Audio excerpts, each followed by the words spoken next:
क्या आप जानते हैं कि आपके शरीर का हर हिस्सा, चाहे वह मांसपेशी हो, त्वचा हो या बाल, सब कुछ प्रोटीन पर निर्भर करता है। लेकिन आज की भागदौड़ भरी ज़िंदगी और असंतुलित आहार के कारण अधिकतर लोग अपनी रोज़मर्रा की ज़िंदगी में प्रोटीन की आवश्यकता को पूरा नहीं कर पाते हैं। इसका नतीजा कमज़ोर इम्यूनिटी सिस्टम, थकान, बालों का झड़ना और मांसपेशियों की कमज़ोरी। तो आज जानते हैं कि प्रोटीन क्यों ज़रूरी है, इसकी सही मात्रा क्या है, इसे आप डाइट में कैसे शामिल करेंगे और फिट रखने के लिए आपको किन चीज़ों को खाना है ताकि आपकी प्रोटीन की जो आपूर्ति है वो होती रहे। तो चलिए प्रोटीन की दुनिया में गहराई से उतरते हैं। सबसे पहले हम समझते हैं कि प्रोटीन कहाँ कहाँ आवश्यक है। शरीर की संरचना और निर्माण के लिए प्रोटीन हमारे शरीर की हर कोशिका, ऊतक और अंग का मुख्य घटक है। बाल, नाखून, त्वचा और मांसपेशी के निर्माण और मरम्मत के लिए प्रोटीन जरूरी है। यह शरीर की नई कोशिका बनने और पुरानी कोशिकाओं को ठीक करने में मदद करता है। मांसपेशियों के विकास की बात करें तो प्रोटीन मांसपेशियों की ताकत और विकास के लिए ज़रूरी है। व्यायाम या शारीरिक गतिविधियों के बाद मांसपेशियों की मरम्मत के लिए प्रोटीन आवश्यक होता है। एथलीट्स और बॉडी बिल्डर्स को प्रोटीन की अधिक मात्रा की आवश्यकता होती है। एंजाइम और हार्मोन्स के निर्माण में शरीर में होने वाली हर जैविक प्रक्रिया के लिए एंजाइम आवश्यक होते हैं और एंजाइम प्रोटीन से बने होते हैं। इंसुलिन जैसे हार्मोन्स जो रक्त शर्करा को नियंत्रित करते हैं भी प्रोटीन से बने होते हैं। इम्यूनिटी सिस्टम यानी रोग प्रतिरोधक क्षमता, प्रोटीन एंटीबॉडीज बनाने में मदद करता है जो बीमारियों और संक्रमणों से शरीर की रक्षा करते हैं।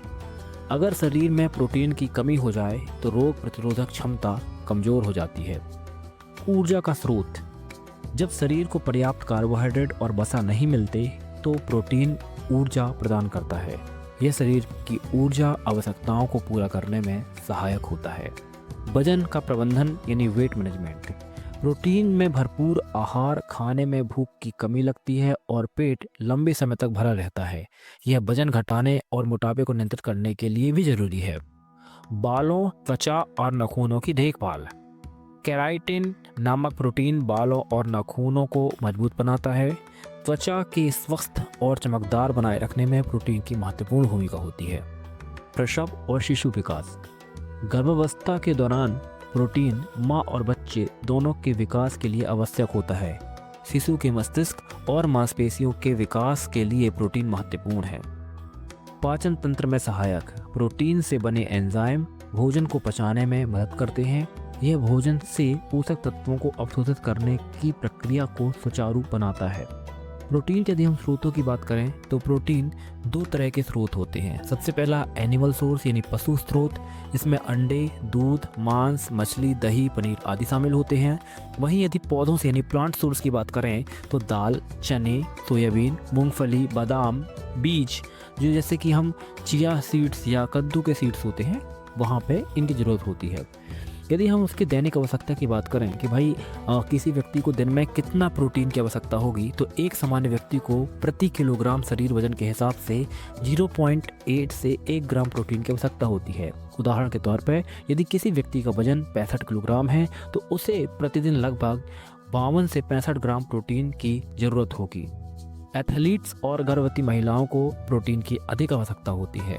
प्रोटीन एक ऐसा तत्व है जो न केवल शरीर के वृद्धि और मरम्मत में मदद करता है बल्कि यह ऊर्जा का स्रोत भी है और रोगों से बचाव करता है। संतुलित आहार में प्रोटीन को शामिल कर स्वस्थ जीवन जीने के लिए बेहद जरूरी है। यदि आपको प्रोटीन युक्त आहार चाहिए तो आपको उन चीज़ों पर फोकस करना चाहिए जिनमें प्रोटीन अधिक होता है। लेकिन यहाँ पे मैं उम्मीद ही करता हूँ कि जो जानकारी मैंने आपको दी है वो आपके काम आई होगी। मिलते हैं आगे ऐसी किसी वीडियो में ऐसी किसी इन्फॉर्मेशन के साथ। तब तक के लिए दोस्तों, जय हिंद।